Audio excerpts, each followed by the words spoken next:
तो कैसे मेरे प्यारे भाइयों एवं बहनों, आज हम क्लास 7 मैथ्स एनसीईआरटी की वर्कबुक जो कि रचना सागर पब्लिकेशन नाम से आती है, इसके चैप्टर 2 अर्थमेटिक एक्सप्रेशन को सॉल्व करने की कोशिश करेंगे।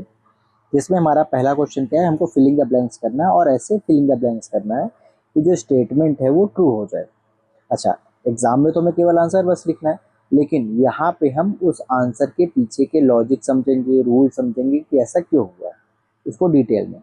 तो first question is here, -9 plus -10 is equal to -10 plus यहाँ डैश डैश था कि क्या आएगा।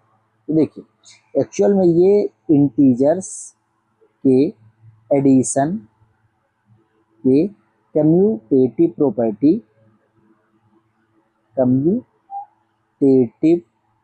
प्रॉपर्टी पर बेस्ड क्वेश्चन है। इसमें क्या होता है कि यदि हम दो इंटीजर्स को प्लस करें, मान लीजिए कोई इंटीजर्स a प्लस बी है, इसका कुछ आंसर आए c, और यदि मैं इंटीजर्स के ऑर्डर को चेंज कर दूं, मतलब a की जगह पे b को कर दूं और b की जगह पे a के कर दूं, यानी कि b प्लस a कर दूं, तब भी यदि इसका आंसर c ही आए, इसके आंसर में कोई चेंज ना हो, तो मतलब वो कम्यूटेटिव प्रॉपर्टी को फॉलो कर रहा है। इसको हम और एग्जांपल समझते हैं। सपोज करिए आपने पॉजिटिव इंटीजर लिया 3 प्लस आपने पॉजिटिव इंटीजर लिया 4, then you will get answer positive 7। यदि मैं ऑर्डर चेंज कर दूं, पहले प्लस का 4, then positive 3, then also your answer is positive 7। तो देखिए यहाँ पे हमने ऑर्डर चेंज किया है, लेकिन फिर भी इसके आंसर में कोई चेंज नहीं हुआ। ठीक, ऐसे इंटीजर या इंटीजर्स जो होते हैं वो एडिशन के कम्यूटेटिव प्रॉपर्टी को फॉलो करते हैं। अच्छा भैया, इंटीजर्स क्या होते हैं? तो इंटीजर्स का मतलब होता है जीरो, जितने भी आपके पॉजिटिव नंबर्स है वो, और जितने भी आपके निगेटिव नंबर्स हैं वो, ये सभी इन तीनों का ग्रुप कहलाता है इंटीजर्स। अच्छा भैया, तो हम नेगेटिव नंबर भी ले सकते हैं? हाँ बिल्कुल, आप नेगेटिव नंबर भी ले सकते हैं। सपोज करिए आपने लिया -3 प्लस का -4, ये दोनों नेगेटिव इंटीजर्स हैं। जब आप इनको सॉल्व करेंगे तो ये हो जाएगा -3 plus -4, then you will get answer -7। चलिए ऑर्डर चेंज करके देखते हैं। तो पहले हम लिखेंगे -4 प्लस -3। ओके, ये -4 as it is, plus minus का आपस में मल्टीप्लाई होगा तो प्लस माइनस माइनस होता है। ये -3 -4 -3 देन गोज टू -7। तो दोनों ही केस में आप देख पाएंगे कि आंसर में कोई भी चेंज नहीं हुआ। यहाँ भी आंसर -7, यहाँ भी आंसर -7। तो हम ये कह पाएंगे कि जो इंटीजर्स होते हैं वो एडिशन के कम्यूटेटिव प्रॉपर्टी को फॉलो करते हैं, मतलब उसके ऑर्डर चेंज करने पर उसके वैल्यू में कोई भी चेंज नहीं आता है। सेम इसी कॉन्सेप्ट का इस्तेमाल करते हुए फर्स्ट क्वेश्चन किया गया है। तो पहला इंटीजर्स आपका -9 है, दूसरा इंटीजर्स आपका -10 है। इक्वल का साइन है। अब इन्होंने इंटीजर्स के ऑर्डर को चेंज कर दिया, पहले इन्होंने -10 को लिया और अब हमको बाद में किसको फिल करना पड़ेगा, जो कि हमारा दूसरा इंटीजर्स था -9। आई होप आपको क्वेश्चन नंबर 1 काफ़ी अच्छे से समझ में आया होगा। चलिए अब हम चलते हैं नेक्स्ट क्वेश्चन पे। तो नेक्स्ट क्वेश्चन 2 करने से पहले हम दो प्रॉपर्टी और देखेंगे इंटीजर्स के बारे में। इंटीजर्स के बारे में हम दो प्रॉपर्टी और देखेंगे। क्या प्रॉपर्टी है? तो पहली प्रॉपर्टी एडिटिव आइडेंटिटी और दूसरी है मल्टीप्लिकेटिव आइडेंटिटी। क्या होता है ये एडिटिव आइडेंटिटी और मल्टीप्लिकेटिव आइडेंटिटी? एडिटिव आइडेंटिटी का मतलब है कि किसी भी इंटीजर में मैं ऐसा क्या प्लस कर दूं कि इसकी वैल्यू सेम रहे, कोई चेंज ना आए। तो हमने पढ़ा है कि हम किसी भी नंबर में यदि 0 को प्लस करते हैं तो उसके वैल्यू में कोई भी चेंज नहीं होता है। Same as it is multiplicative identity क्या होता है कि हम किसी भी इंटीजर में ऐसा किस नंबर से मल्टीप्लाई कर दें कि उसके आंसर में कोई भी चेंज ना आए, वो आंसर सेम रहे। तो ऐसा हमने पढ़ा है कि यदि हम किसी नंबर को 1 से मल्टीप्लाई करते हैं तो उसके वैल्यू में कोई भी चेंज नहीं आता। आइए इसको और एग्जांपल से समझते हैं। जैसे हमने कोई एग्जांपल ले लिया 4 में हमने 0 को प्लस किया तो आंसर क्या आया 4, ये एडिटिव आइडेंटिटी के थ्रू आया। 5 plus 0 then you will get your answer remain 5। -4 plus 0 then your answer will -4। तो आप देख पा रहे होंगे कि मैंने कोई भी इंटीजर लिया, इस पर यदि मैं 0 को ऐड करता हूँ तो इसके एक्चुअल वैल्यू में कोई भी चेंज नहीं आता है। इसलिए बोलते हैं कि इंटीजर्स का जो एडिटिव आइडेंटिटी होता है वो कौन होता है? 0 होता है। आई होप आपको एडिटिव आइडेंटिटी अच्छे से समझ में आया होगा। Same as it is multiplicative identity होता है, हम किसी भी इंटीजर्स को जब 1 से मल्टीप्लाई करेंगे तो उसका आंसर सेम रहेगा। उसके आंसर में कोई भी चेंज नहीं आएगा। आप देखेंगे जब -6 × 1 होगा तो ये -6 आएगा। तो किसी भी इंटीजर्स के लिए जो एडिटिव आइडेंटिटी फॉलो करता है वो कौन होता है, 0। और किसी भी इंटीजर्स के लिए जो मल्टीप्लिकेटिव आइडेंटिटी होती है वो कौन देता है, 1 देता है। हमारा क्वेश्चन इसी पर बेस्ड है। 17 में ऐसा क्या प्लस किया जाए कि आंसर सेम आ जाए। प्लस कर रहे हैं तो इंटीजर्स का जो एडिटिव आइडेंटिटी था वो कौन था, 0 था। यहीं पे यदि मल्टीप्लिकेशन का साइन होता तो हम मल्टीप्लिकेटिव आइडेंटिटी ऑफ इंटीजर्स लगाते, तब हमारा आंसर वहाँ पे क्या आता, 1 आता। आई होप आपको ये चीज़ें काफ़ी अच्छे से समझ में आई होंगी। अब हम चलते हैं हमारे नेक्स्ट क्वेश्चन की ओर, जो कि इंटीजर्स की एक और एडिशन की प्रॉपर्टी से है। देखिए यदि आपके पास 2 इंटीजर्स हैं, आपके पास कितने इंटीजर्स हैं, 2 इंटीजर्स हैं a + b, और आप इनके ऑर्डर में चेंज करना चाह रहे हैं पर इनके वैल्यू में कोई चेंज ना आए, वैल्यू नो चेंज हो, तो वहाँ पे हम जिस प्रॉपर्टी का यूज़ करते हैं उसको बोलते हैं कम्यूटेटिव प्रॉपर्टी। क्या बोलते हैं, commutative property. Same as it is, बस है कुछ डिफरेंस नहीं, बस 2 की जगह अब आपको कितने इंटीजर्स लेने हैं, 3 लेने हैं। यदि हमने 2 की जगह 3 इंटीजर्स ले लिए और इनके ऑर्डर को चेंज करने पर इसके एक्चुअल आंसर में कोई चेंज ना आए, तो वहाँ पे हम बोल देते हैं एसोसिएटिव प्रॉपर्टी ऑफ इंटीजर्स। क्या बोल देते हैं, associativity property of addition of integers. मैं और आपको अच्छे से समझाता हूँ। जैसे मान लीजिए आपने पहला इंटीजर लिया 3, अगला इंटीजर लिया आपने 2, अगला इंटीजर लिया आपने 5। पहले आप इन दोनों इंटीजर्स को प्लस करिए, कितना है 5 + 5 10 आ जाएगा। फिर अब आप क्या करिए, अगले 2 इंटीजर्स को पहले प्लस कर लीजिए। आपने 2 + 5 प्लस किया, कितना है 7, 7 + 3 कितना हो गया 10। तो हम देख पा रहे हैं कि हम यदि इनके प्लस करने के ऑर्डर को चेंज करते हैं तब भी इसके वैल्यू में कोई भी चेंज नहीं होता। क्योंकि यहाँ पे 3 इंटीजर्स हैं तो हम क्या बोलेंगे कि यहाँ पे कौन सी प्रॉपर्टी फॉलो हो रही है, तो यहाँ पे एसोसिएटिविटी प्रॉपर्टी फॉलो हो रही है। अब देखेंगे क्वेश्चन नंबर 3 क्या है।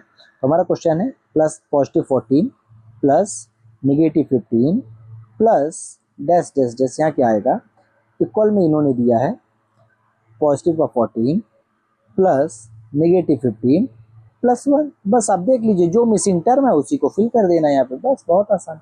जैसा ऊपर हमने कम्यूटिविटी में देखा था उसी तरह से एसोसिएटिविटी में भी होता है, लेकिन फर्क इतना है कि कम्यूटेटिव 2 में होता है और एसोसिएटिव 3 में होता है। ओके, आई होप आपको ये चीज़ अच्छे से समझ में आएंगी। चलते हैं क्वेश्चन नंबर 4 की ओर। क्या है हमारा क्वेश्चन नंबर 4, डी नंबर।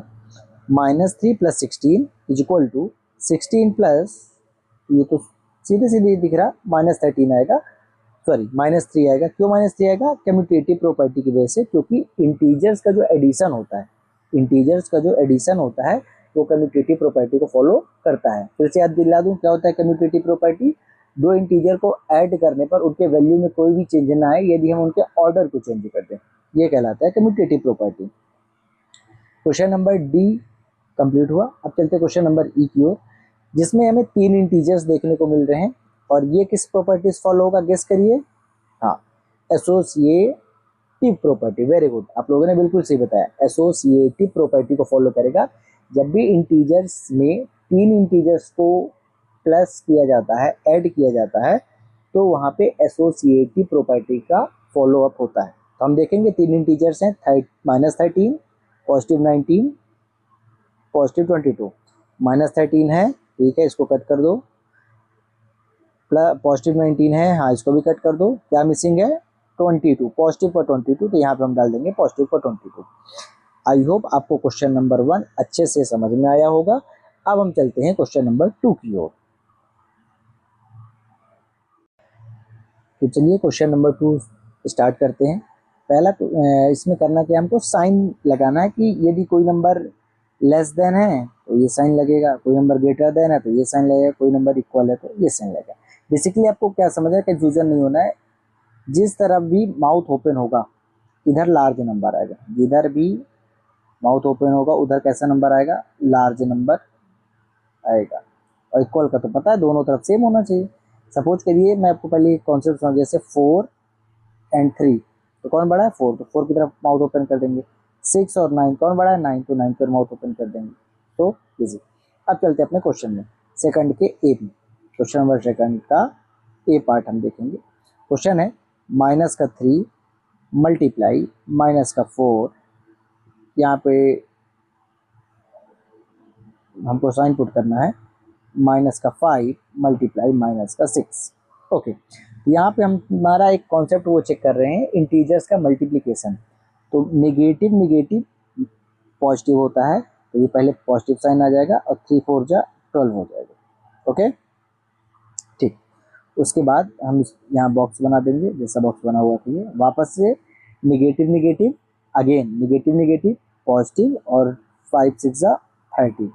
ये बताइए इस वाले पोर्शन को आपने सॉल्व किया तो आपका आंसर आया कितना, पॉजिटिव का 12।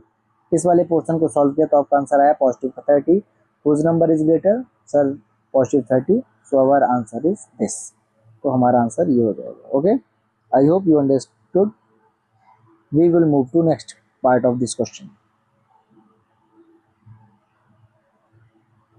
Okay, minus 13 multiply minus 1 is equal to, sorry, equal to का साइन नहीं होगा यहाँ पे, अभी अभी तो हम क्वेश्चन लिख रहे हैं, ब्रैकेट पॉजिटिव का 13 दिया हुआ है। ओके, फिर से वही रूल है, निगेटिव निगेटिव को मल्टीप्लाई करेंगे तो आंसर कैसा है, पॉजिटिव 13 1 जा 13। तो ये पॉजिटिव का 13 आया, इधर भी पॉजिटिव का 13 लिखा हुआ था।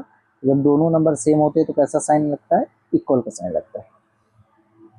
ओके, चलिए नेक्स्ट पार्ट पे चलते हैं। -14 multiply -14 and bracket -28 multiply -2। Okay, वापस same concept, negative negative positive. 14 multiply 14 196, आपको 14 के स्क्वायर बताया गया होगा। जब हम सेम नंबर को उसी नंबर से मल्टीप्लाई करते हैं तो स्क्वायर कहलाता है, और आपको हमने 40 50 तक स्क्वायर अच्छे से समझाया है और याद कराया है। तो 14 का स्क्वायर कितना होता है, 196 होता है। यहाँ ब्रैकेट निगेटिव निगेटिव पॉजिटिव, 28 2 जा 56। अब आप बताइए 196 बड़ा है या 56 बड़ा है, तो आप बोलोगे भैया 196 पॉजिटिव का बड़ा है, तो इधर ये साइन लग जाएगा। ओके, चलिए इसी क्वेश्चन के डी पार्ट में चलते हैं। डी पार्ट में क्या है, -19 plus -11 is equal to, sorry equal to में बार बार मिस्टेक हो जाता है, यहाँ ब्रैकेट आएगा, ये ब्रैकेट। क्वेश्चन में क्या है, -11 प्लस -19। कुछ लोगों को तो देखिए समझ में आ गया होगा, भैया अभी हमने पढ़ा है कि यदि दो इंटीजर्स हैं और उनके बीच में एडिशन हो रहा है, और यदि आप उनका ऑर्डर चेंज कर दोगे तो उसके वैल्यू में कोई भी चेंज नहीं आएगा।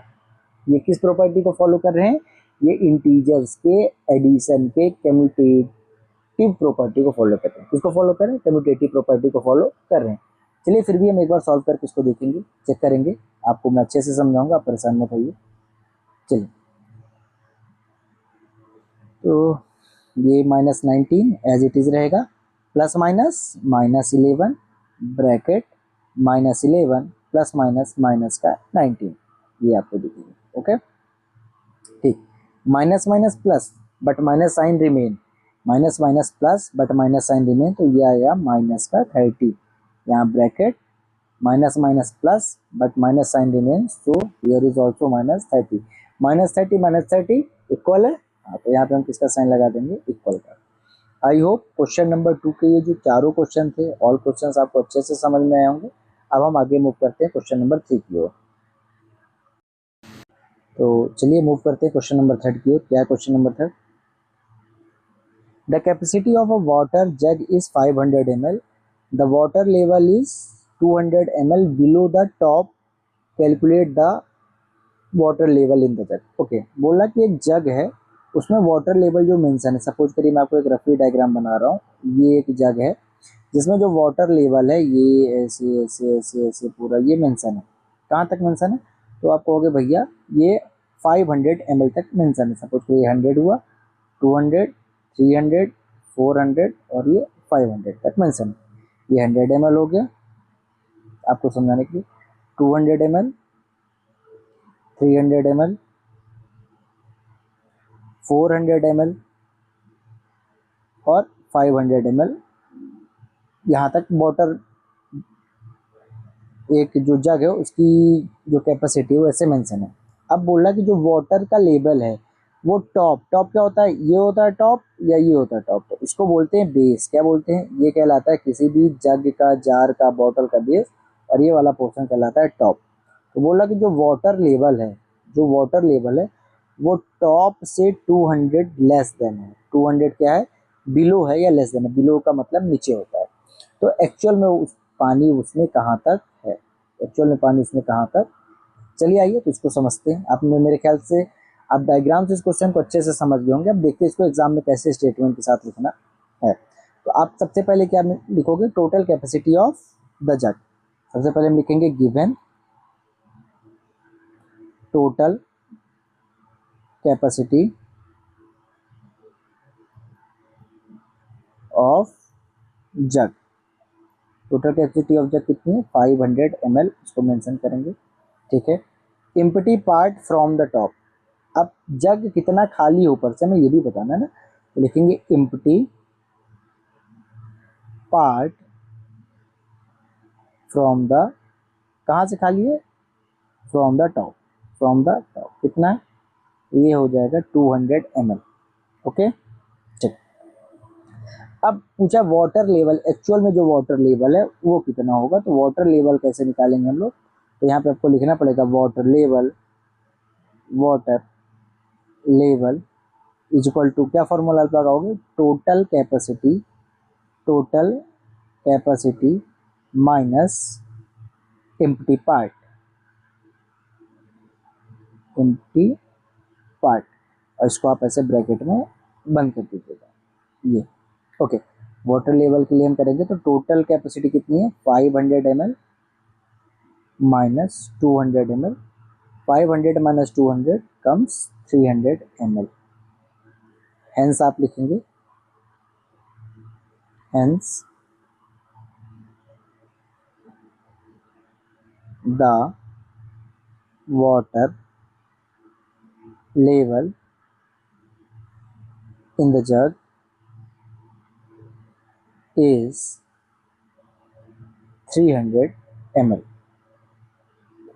आई होप आपको ये क्वेश्चन भी अच्छे से समझ में आया होगा। हमने पहले इसको रफली डायग्राम से समझा है कि एक्चुअल में जग कैसा है, उसमें क्या मार्किंग है, क्या उसके वाटर लेवल है, ऊपर से वो कितना खाली है, फिर हम उसमें देखेंगे कि उसमें कितना पानी है।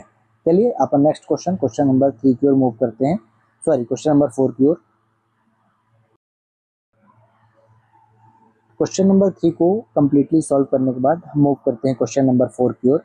क्या हमारा क्वेश्चन नंबर 4, एक बार आप सभी लोग पहले ट्राई किया करिए, क्वेश्चन पहले रीड करिए, उसको खुद से ट्राई करिए वीडियो को पॉज करके, और फिर आपसे बने या नहीं बने उसके बाद आपको सॉल्यूशन चेक करना है। चलिए क्या क्वेश्चन है, an aeroplane is flying at the height of 4000 metre above the sea level. आपको ये बात ध्यान रखनी है कि जो हमारी एरोप्लेन है वो सी लेवल से 4000 अबव फ्लाई कर रही है, but its shadow in the water is 1000 metre below the sea level. दो चीज आपको मिली, एक अबव द सी लेवल, एक below the sea level. Find the distance between the flying plane and its shadow. हमें बता रहा है कि एक एरोप्लेन है जो सी लेवल से 4000 मीटर अप या अबव फ्लाई कर रही है, लेकिन जो उसकी शैडो है वो पानी के अंदर नीचे सी लेवल से, सॉरी पानी के अंदर नहीं, मैं मिस्टेक से निकल गया, सी लेवल से 1000 बिलो बन रही है। तो हमें ये बताना है कि जो एक्चुअल में डिस्टेंस है शैडो और प्लेन के बीच में वो कितना है। तो हम जैसे हर क्वेश्चन को समझते हैं, पहले इसको हम रफ से समझेंगे, रफली डायग्राम से, उसके बाद हम इसको प्रॉपर सोल्यूशन करेंगे। तो सपोज करिए कि ये सी लेवल है ये, ठीक है। आप यहाँ पे मैं आपको समझाने के लिए मार्किंग कर देता हूँ कि कितना होगा लगभग, ठीक है। ओके चलो, ये हुआ 1000 सपोज किया, 2000, 3000, 4000, 5000, 1 के, 2 के, 3 के, 4 के एंड 5 के, ठीक है। और ऐसे हम बिलो का भी बना लेंगे, ये हो जाएगा 1, नीचे आ रहा 1, ये 2 के, ये 3 के, ठीक है। अब बोला कि कोई एरोप्लेन यहाँ उड़ रहा है, ये फ्लाई कर रहा है, कोई भी एरोप्लेन है जो कि यहाँ फ्लाई कर रहा है, ये यहाँ फ्लाई कर रहा है, ये यहाँ लगभग सपोज करिए यहाँ वो फ्लाई कर रहा है, और उसकी शैडो कहाँ बन रही है, शैडो आप देखिए ये बन रही है, शैडो ये बन रही है, शैडो ये, यहाँ पे शैडो बन रही है। तो हमसे एक्चुअल में पूछा है ये जो डिस्टेंस है, ये डिस्टेंस, हमसे ये डिस्टेंस पूछा है कि ये डिस्टेंस कितनी है। तो आपको समझ में आ गया, तो ये सी लेवल है, तो यहाँ से ये कितना है 4000 और 1000 ये आया। तो जो एक्चुअल में फ्लाइंग एरोप्लेन और शैडो के बीच का जो डिस्टेंस है वो कितना है 4 + 1 यानी कि 5000। ओके, आपको समझ में आया होगा। चलिए अब हम इस क्वेश्चन को स्टेप बाय स्टेप हमको एग्जाम में कैसे लिखना है उसके थ्रू हम करते हैं। ठीक है, सबसे पहले जैसा कि हम देखते हैं हमें हर क्वेश्चन में लिखना है गिवन स्टेटमेंट के साथ हम करेंगे। ओके, तो लिखेंगे given height of aeroplane above the sea level. अच्छा, आप एक चीज़ और रखिए, ध्यान रखिएगा, जब हम स्टेटमेंट लिखेंगे इसको एग्जाम में सॉल्व करेंगे तो जो अबव द सी लेवल होगा उसको हम पॉजिटिव साइन से डिनोट करेंगे और जो बिलो द सी लेवल होगा उसको हम लोग निगेटिव साइन से डिनोट करेंगे। ओके, चलिए तो सबसे पहले हम क्या लिखेंगे, height of the aeroplane, height of the airplane या एरोप्लेन सेम थिंग से, मैं शायद एरोप्लेन बोलता था, airplane ABOV above sea level कितना है, हम लेंगे एबव है तो पॉजिटिव लेंगे, मैंने आपको बताया 4000 मीटर। ठीक है, डेप्थ ऑफ शैडो हम लिख लेंगे, डेप्थ ऑफ शैडो कितना है ये भी लिखेंगे, depth of the shadow below sea level, below है तो हम उसको कैसे लेंगे, निगेटिव लेंगे, माइनस का 1000 मीटर। ओके, चलिए टोटल डिस्टेंस क्या होगा, तो टोटल डिस्टेंस होता है टॉप माइनस बॉटम, जहाँ पे हमारा प्लेन उड़ रहा था वो, और उसको माइनस कर देंगे इससे जहाँ पे उसकी शैडो है। तो यहाँ लिखेंगे आप total distance, total distance is equal to height minus depth, height minus depth, इसको ऐसे ब्रैकेट में हम ऐड कर देंगे। ओके, ये कितना है पॉजिटिव 4000 माइनस जो डेप्थ थी वो निगेटिव 1000 थी, ये। Okay, 4000 minus minus plus 1000। ठीक है, चलिए देखेंगे टोटल डिस्टेंस क्या आएगी, 4000 प्लस का और 1000 भी प्लस का, क्या हो जाएगा 5000 प्लस का 5000 मीटर। हेंस लिख देंगे, hence the distance between the flying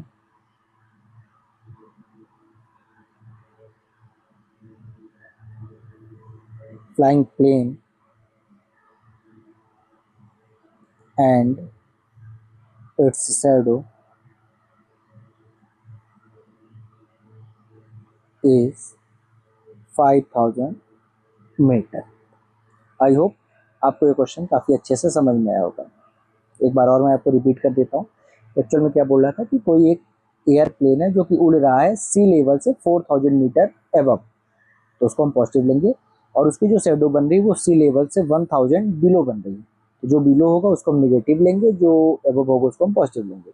statement लिखेंगे given the height of airplane above sea level equal to positive 4000, depth of shadow below sea level negative 1000। Total distance क्या हो जाएगा, height minus depth 4000 minus minus 1000, 4000, ये minus multiply minus हुआ तो इस वजह से क्या हो गया प्लस हो गया, ये बात आपको ध्यान रखना है। प्लस 1000, 4000 में 1000 को ऐड कर देंगे 5000 रह जाएगा, और हेंस लिख देंगे the distance between the flying plane and its shadow is 5000 metre. I hope आपको ये क्वेश्चन काफ़ी अच्छे से समझ में आया होगा। अब हम नेक्स्ट क्वेश्चन को सॉल्व करेंगे जो कि हमारा है क्वेश्चन नंबर, तो चलिए हम लोग क्वेश्चन नंबर 6 7 समझेंगे। क्वेश्चन नंबर 6 बोला simplify using the distributive property का इस्तेमाल करके हमको इस क्वेश्चन को सॉल्व करना है। ओके, और क्वेश्चन नंबर 7 क्या बोल रहा, कि डिस्ट्रीब्यूटिव प्रॉपर्टी का यूज़ करके हमको इस क्वेश्चन को भी सॉल्व करना है। बेसिकली यहाँ पे डिस्ट्रीब्यूटिव प्रॉपर्टी ऑफ एडिशन और distributive property of multiplication over addition है और यहाँ ओवर सब्सट्रैक्शन। हम समझेंगे थोड़ा सा ये क्या हो रहा है। सपोज करिए आपने एक इंटीजर ए लिया है, इसको आपको मल्टीप्लाई करना है बी, किसी भी इंटीजर बी प्लस सी से। तो होता क्या है, पहले एक बार ए का इसमें मल्टीप्लाई होगा, देन जो साइन होगा वो साइन आएगा, और फिर उसके बाद एक बार ए का सेम होगा। एक्चुअल में क्या कहना चाह रहा हूँ, ए मल्टीप्लाई बी आप करोगे, फिर ये भी पॉजिटिव, यहाँ पे भी पॉजिटिव, तो प्लस प्लस प्लस, फिर आपको ए मल्टीप्लाई सी कर देना है। ये कहलाता है distributive property of multiplication over addition, क्योंकि यहाँ पे हम प्लस कर रहे हैं। सेम इसी तरह से ये सब्सट्रैक्शन का भी होता है। यदि हम मान लीजिए बी माइनस सी करेंगे तो ए मल्टीप्लाई बी, ये प्लस ये माइनस, तो plus minus minus A multiply C. तो पहला वाला है distributive property of multiplication over addition, और ये क्या है, ओवर सब्सट्रैक्शन। तीनों दोनों प्रॉपर्टी का यूज करके हमें क्वेश्चन नंबर 6 और क्वेश्चन नंबर 7 को सॉल्व करना। चलिए क्वेश्चन नंबर 6 सॉल्व करते हैं। क्वेश्चन है 4 मल्टीप्लाई 7 प्लस 3। ओके, सबसे पहले क्या हो जाएगा, 4 मल्टीप्लाई 7, 4 मल्टीप्लाई 7, तो ये भी पॉजिटिव ये भी पॉजिटिव, तो प्लस प्लस प्लस 4 मल्टीप्लाई 3, यहाँ पे 7 होना चाहिए था ना, हाँ 7, 4 7 जा 28 प्लस 4 3 जा 12, इन दोनों को आप प्लस करेंगे तो कितना आ जाएगा 40। ओके, आई होप आपको ये चीज़ें अच्छे समझ में आई होंगी। देखते हैं क्वेश्चन नंबर 7 क्या है। सेम इसी तरह से, बस ये क्या है, क्वेश्चन नंबर 6 था ओवर एडिशन, ये है ओवर सब्सट्रैक्शन। 6 multiply 9 minus 2। सबसे पहले क्या करेंगे, 6 मल्टीप्लाई 9, फिर ये प्लस ये minus, plus minus minus, 6 multiply 2, 6 9 जा 54 माइनस 6 2 जा 12। आप इसको माइनस करेंगे, 4 minus 2 2, 5 minus 1 4, you will get your answer 42। I hope आपको ये चीज़ें समझ में आएंगी। अब आपके मन में एक डाउट आ रहा होगा, भैया क्या हम इसको डायरेक्ट नहीं कर सकते, ये डायरेक्ट तो और आसान है ना। कैसे आसान है, तो अक्षित बोलेगा भैया 4 मल्टीप्लाई, इन दोनों को प्लस कर दिए 10, 4 मल्टीप्लाई 10 40, ये लो आ गया आंसर। ऐसे इसको भी कर सकते तो इसको भी कर सकते हैं। 6 मल्टीप्लाई 9 माइनस 2 करोगे 7, 6 7 जा 42। लेकिन लेकिन लेकिन हमें अभी ऐसे नहीं करना है। क्यों, क्योंकि हमारे क्वेश्चन में मेंशन किया गया है कि किस तरीके से करना है। यदि हमारे क्वेश्चन में मेंशन है तो हमको उसी तरीके से करना पड़ेगा, यदि नहीं मेंशन है तो फिर हम अपने से किसी भी तरीके से कर सकते हैं। आई होप आपको ये दोनों क्वेश्चन काफ़ी अच्छे से समझ में आए होंगे। अब हम नेक्स्ट क्वेश्चन को रिमूव करेंगे, जो कि है क्वेश्चन नंबर 8। तो चलिए हम स्टार्ट करते हैं क्वेश्चन नंबर 8 सॉल्व करना। सिंप्लीफाई करना है यूजिंग बॉड मास रूल, इसका इस्तेमाल करना है बॉड मास। थोड़ा सा मैं आपको बॉड मास के बारे में बता देता हूँ। बॉड मास एक्चुअल में मैथमेटिक्स का सिंप्लीफिकेशन टॉपिक जब आप पढ़ेंगे तो उसमें होगा कि यदि मान लीजिए आपको मैथमेटिक्स का कोई क्वेश्चन है जिसमें एक से ज़्यादा ऑपरेशंस हैं, तो हमें उन्हें किस ऑर्डर में सॉल्व करना है, ये हमें बॉड मास बताता है। तो बी फॉर होता है ब्रैकेट, बी फॉर क्या होता है, ब्रैकेट होता है। बी फॉर होता है ब्रैकेट, क्या होता है, ब्रैकेट होता है, ब्रैकेट होता है। ओ फॉर होता है ऑफ, डी फॉर होता है डिवीजन, एम फॉर होता है मल्टीप्लिकेशन, ए फॉर होता है एडिशन, एंड एस फॉर होता है सब्सट्रैक्शन। ओके, चलिए अब ब्रैकेट में भी आपको 4 तरह के ब्रैकेट मिलेंगे। तो जो किसी नंबर के ऊपर ब्रैकेट लगा होता है, ऐसे लाइन जैसे ये लिखा है 6 माइनस 2, ये इसको कहते हैं बार ब्रैकेट। तो सबसे पहले हमें बार ब्रैकेट सॉल्व करना है, देन उसके बाद हमें स्मॉल ब्रैकेट, देन हमें करली ब्रैकेट, और सबसे लास्ट में हमें सॉल्व करना है ये लार्ज ब्रैकेट। जहाँ कहीं भी आपको ऑफ मिलेगा तो ऑफ की जगह आप मल्टीप्लाई का साइन पुट करेंगे, देन उसके बाद सॉल्व करेंगे। ये डिवाइड, ये मल्टीप्लाई, ये एडिशन, ये माइनस। ठीक है, आई होप आपको ये बॉड मास समझ में होगा। अब हम चलते हैं हमारे क्वेश्चन पे। क्या है हमारा क्वेश्चन, हमारा क्वेश्चन है 5 + 3 ब्रैकेट क्लोज मल्टीप्लाई 2। सबसे पहले हम क्या करते थे, मल्टीप्लाई करते थे या ब्रैकेट सॉल्व करते थे। तो बॉड मास BODMAS, सबसे पहले हमें ब्रैकेट सॉल्व करना है। ब्रैकेट स्मॉल ब्रैकेट है, इन दोनों को सॉल्व करो, कितना आ गया 8। अब मल्टीप्लाई 2, 8 मल्टीप्लाई 2 कितना हो जाएगा 60। बहुत आसान। सबसे पहले हम ब्रैकेट को सॉल्व करेंगे, ब्रैकेट के अंदर कोई भी ऑपरेशन उसको सॉल्व करना है। 5 प्लस 3 कितना हुआ 8। अब ब्रैकेट ओपन कर देंगे तो 8 मल्टीप्लाई 2 यानी कि 16। चलिए बी पार्ट पर चलते हैं। 20 minus bracket open 2 plus 3 bracket close multiply 2। सबसे पहले हम किसको सॉल्व करेंगे, ब्रैकेट। ब्रैकेट सॉल्व करोगे तो कितना हो जाएगा 3 प्लस 2 यानी कि 5 आ जाएगा। फिर ब्रैकेट के बाद किसको सॉल्व करना है, मल्टीप्लीकेशन, मल्टीप्लाई 2 माइनस 20। अब आपको इस स्टेप में एक जगह माइनस एक जगह मल्टीप्लाई है। सबसे पहले मल्टीप्लाई सॉल्व करेंगे। -5 +2 माइनस प्लस माइनस का 10, ये 20 आ जाएगा। 20 में 10 सब्सट्रैक्ट कर दीजिए तो आपका आंसर 10 आ जाएगा। सिंपल। सबसे पहले हमने क्या सॉल्व किया, ब्रैकेट के अंदर हमने सॉल्व किया। ये कितना आ गया 5। फिर 5 मल्टीप्लाई 2 करेंगे, -5 मल्टीप्लाई 2 तो -10। इसमें 20 को सब्सट्रैक्ट करना है, ये ऐसे लिखते जाएंगे। 20 माइनस 10 इक्वल टू 10, ये हमारा आंसर आ गया। चलिए इसी क्वेश्चन के थर्ड पार्ट पे चलते हैं, यानी इसी नंबर पर। 12 plus bracket open 2 plus 1 bracket close plus 5। Same वही रूल लगेगा, कोई दिक्कत नहीं। इसको उन्होंने दूसरे तरीके से भी लिखा है, क्या दूसरा तरीका वो भी लिख लेते हैं। 12 प्लस 3 प्लस 5। अच्छा ये सॉल्व कर रहे हैं, क्वेश्चन नहीं मतलब। चलो यहाँ ध्यान दो, ये 12 एज इट इज रहेगा, प्लस सबसे पहले हम ब्रैकेट सॉल्व करेंगे तो 2 प्लस 1 कितना है 3 प्लस का 5। अब आप किसी भी नंबर को प्लस कर दीजिए। यदि 3 इंटीजर्स है उनको हम प्लस कर रहे हैं तो उसके ऑर्डर, उसके आंसर में कोई भी चेंज नहीं आएगा, क्योंकि इंटीजर्स का एडिशन एसोसिएटिव प्रॉपर्टी को फॉलो करता है। तो 12 प्लस 3 15, 15 प्लस 5 20, तो हमारा आंसर क्या आ जाएगा 20 आ जाएगा। चलिए हम चलते हैं अपने इसी क्वेश्चन के नेक्स्ट पार्ट में, डी पार्ट में। डी पार्ट में क्या है, 18 minus 4 plus 2 bracket close multiply 3। सबसे पहले मल्टीप्लाई सॉल्व करेंगे या ब्रैकेट, तो बॉड मास होता है BODMAS। सबसे पहले भैया ब्रैकेट के अंदर सॉल्व करो। ब्रैकेट के अंदर क्या है 4 प्लस 2 यानी कि 6, फिर मल्टीप्लाई 3 माइनस ये 18। ओके, अब क्या करेंगे, माइनस करेंगे या मल्टीप्लाई। तो देखो पहले मल्टीप्लाई आता है फिर सब्सट्रैक्शन आता है। पहले मल्टीप्लाई आता है देन सब्सट्रैक्शन। पहले मल्टीप्लाई करो, 6 3 जा 18। अब 18 माइनस 18 करेंगे तो आंसर क्या आ जाएगा 0। हमारा आंसर क्या आएगा 0। आई होप आपको क्वेश्चन नंबर 8 काफ़ी अच्छे से समझ में आया होगा। ये बॉड मास रूल पर भी था, वो भी बॉड मास का बहुत बेसिक था, केवल ब्रैकेट आप से ओपन करवा रहे थे और उसके बाद प्लस माइनस मल्टीप्लाई। अब हम चलेंगे नेक्स्ट क्वेश्चन पर, क्वेश्चन नंबर 9 की ओर। तो क्वेश्चन नंबर 9 क्या बोल रहा है, in the following expression identify the terms coefficient of x and constant term. हमें ये कुछ एक्सप्रेशन दे रहे हैं, जैसे ये दे रहे हैं 7x माइनस 4। इसमें हमें बताना है भैया टर्म कौन कौन से हैं, फिर उसके बाद हमें बताना है कोफिशिएंट ऑफ एक्स क्या है, फिर उसके बाद यदि इसमें कोई कांस्टेंट टर्म है तो हमें वो भी बताना। सबसे पहले आप समझो कि टर्म क्या होता है और कैसे निकलते हैं। तो किसी भी एक्सप्रेशन में जितने भी प्लस के या माइनस के साइन आएंगे, जितने भी प्लस के या माइनस के साइन आएंगे, उससे एक ज़्यादा टर्म होगा हमेशा, उससे एक ज़्यादा टर्म होगा हमेशा।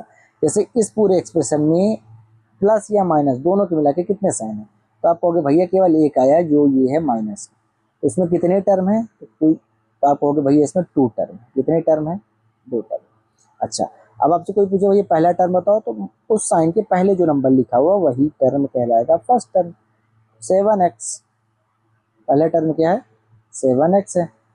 भैया कोई दूसरा टर्म क्या है, तो दूसरा टर्म कह दोगे भैया ये साइन के बाद में जो नंबर लिखा है 4। आई होप आपको टर्म समझ में आएगा। क्या हमने देखा कि किसी भी एक्सप्रेशन में प्लस या माइनस के जितने भी साइन आएंगे हम उनको काउंट करेंगे 1 2 करके, और उससे 1 प्लस कर देंगे, एक ज़्यादा कर देंगे तो टर्म का नंबर निकल आएगा। ओके, अच्छा अब कौन कौन से टर्म है, तो सपोज करिए आपने पहला साइन पकड़ा, ये पहला साइन है हमारे इस एक्सप्रेशन में। इसके लेफ्ट साइड जो नंबर ये पूरा लिखा हुआ है कंप्लीट, ये कहलाएगा फर्स्ट टर्म। उसके राइट साइड जो नंबर लिखा हुआ है ये कहलाएगा सेकंड टर्म। ठीक, चलिए भैया हमें टर्म समझ में आ गया। अब हमको भैया कोफिशिएंट ऑफ एक्स समझा दूँ। तो कोफिशिएंट ऑफ एक्स कुछ नहीं, आपके उस टर्म में या आपके उस एक्सप्रेशन में, आपके उस टर्म में या एक्सप्रेशन में, एक 7x, इस टर्म में या इस एक्सप्रेशन में x किस टर्म में लिखा है, तो भैया ये लिखा हुआ x वाला, वेरी गुड। इस टर्म में x के अलावा क्या आपको दिख रहा है, भैया इस टर्म में मैं x को छुपा लूंगा इस तरह से, या x को यदि मैं थोड़ी देर के लिए इरेज कर देता हूँ भैया एक्स के अलावा मुझे 7 दिख रहा। वेरी गुड, वही आपका कोफिशिएंट है। लेकिन आपको बस ये याद रखना है कि जब भी आप कोफिशिएंट लोगे तो आपको उस वेरिएबल को छुपाना है और उसके साथ जो भी नंबर लिखा होगा या जो भी चीज़ें लिखी होंगी उसको एज इट इज साइन के साथ लिखना है। तो एक्स का कोफिशिएंट क्या हो जाएगा, पॉजिटिव का 7। Okay, very good. अब कह दो भैया हमको कांस्टेंट समझा दो।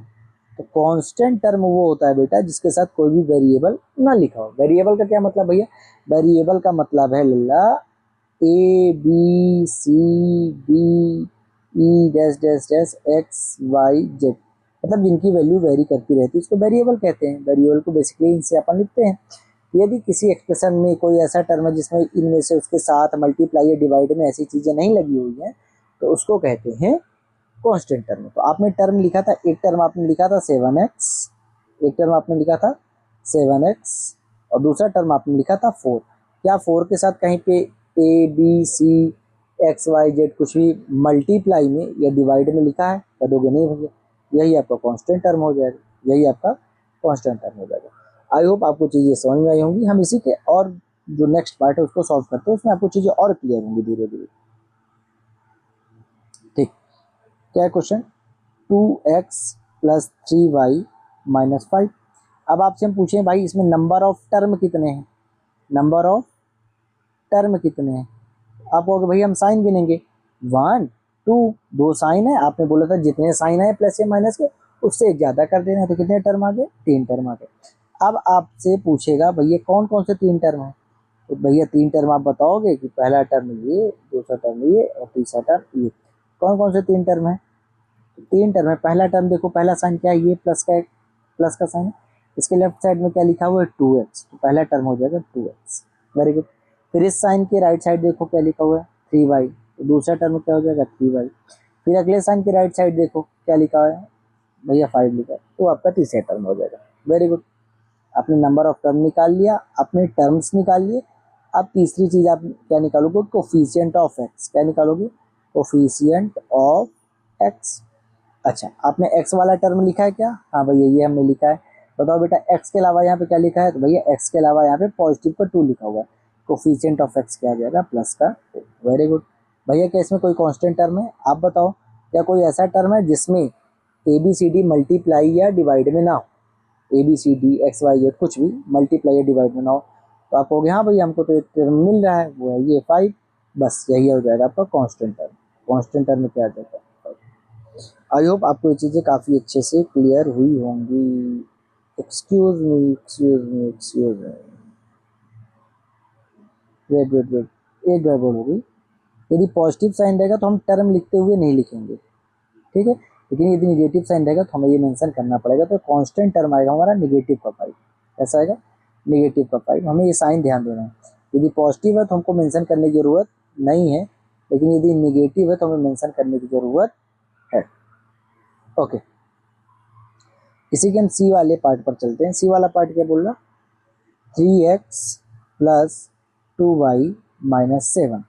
3x plus 2y minus 7। सबसे पहले इसमें आप नंबर ऑफ टर्म निकालो, कितने टर्म है? अब भैया एक साइन ये रहा, एक साइन ये रहा, 2 साइन है, तो इसमें नंबर ऑफ टर्म कितने बनेंगे, 3 बनेंगे। अब मैं आपसे पूछूंगा कौन कौन से टर्म है। ध्यान रखना, जो गलती हमने लास्ट क्वेश्चन में की वो नहीं करनी है। यदि निगेटिव साइन होगा तो मेंशन करना कंपलसरी है, ठीक है। तो पहला टर्म में क्या होगा, ये जो पॉजिटिव साइन था इसके लेफ्ट साइड देखेंगे तो क्या है, 3x है। फिर पॉजिटिव साइन की राइट साइड देखेंगे 2y है। फिर उसके बगल में देखेंगे तो क्या है, माइनस का 7 है। ध्यान रखना, इस बार हमको साइन लेना है, ठीक है। ओके, अब हमको क्या देखना है, कोफिशिएंट ऑफ एक्स देखना है। क्या देखना है, कोफिशिएंट ऑफ एक्स देखना है। तो क्या किसी टर्म में एक्स है? हाँ भैया ये वो टर्म है जिसमें एक्स है। इसमें एक्स के अलावा क्या लिखा है, तो देखो भैया प्लस का 3 लिखा है। कोफिशिएंट ऑफ एक्स क्या है, प्लस का 3। अब क्या देखना है हमको, कांस्टेंट टर्म देखना है। क्या देखना है, कांस्टेंट टर्म। कांस्टेंट टर्म, तो भैया क्या कोई ऐसा टर्म मिला आपको जिसमें X Y Z A B C D ना तो मल्टीप्लाई हो रहा हो और ना ही डिवाइड हो रहा हो? हाँ भैया एक टर्म मिला था, ये माइनस है, बस वही हो जाएगा माइनस से, खत्म। कितना आसान है। चलिए चलते हैं इसी क्वेश्चन के डी पार्ट में। इसी क्वेश्चन के डी पार्ट में चलते हैं। एक्सप्रेशन लिखेंगे, क्या expression, 2w plus 3x minus 4। Very good. तो टर्म नंबर ऑफ टर्म गिनेंगे, काउंट करेंगे। एक साइन ये रहा, दूसरा साइन ये रहा, हमें प्लस या माइनस के साइन ढूंढने होते हैं। कितने साइन मिले हमको टोटल? 2। नंबर ऑफ टर्म कितने हो जाएंगे? 3 हो जाएंगे। Very good. अब कौन कौन से वो टर्म है तो ये भी लिखना पड़ेगा। हमसे टर्म भी पूछा ना, कौन कौन से वो टर्म है वो भी लिखना पड़ेगा। तो पहला टर्म में देखो, पहले साइन के लेफ्ट साइड, पहला साइन ये रहा, इसके लेफ्ट में लिखा है 2w। यदि पॉजिटिव है तो साइन लिखने की जरूरत नहीं है, निगेटिव है तो साइन लिखना कंपलसरी है। दूसरा टर्म उसी साइन के राइट साइड देखो, 3x। ठीक, अगला टर्म उसके बगल में क्या लिखा हो तो वो लिखा है -4। ओके, अब क्या कहोगे? भैया हमको कोफिशिएंट ऑफ एक्स बता दो। आप बताओ कोफिशिएंट ऑफ एक्स, मैं कैसे बताऊँ? तो कोफिशिएंट ऑफ एक्स बताने के लिए हमें ऐसा टर्म देखना है जिसमें एक्स लिखा हो। क्या दिख रहा है कोई? हाँ भैया ये दिख रहा है। Very good. इसमें एक्स के अलावा क्या लिखा है? तो वो ये प्लस का 3 लिखा है। तो कोफिशिएंट ऑफ एक्स क्या हो गया? प्लस का 3। क्या भैया कोई कांस्टेंट टर्म है? आप बताओ, मैं कैसे बता सकता हूँ? मैं तो 3 क्वेश्चन से बता रहा हूँ।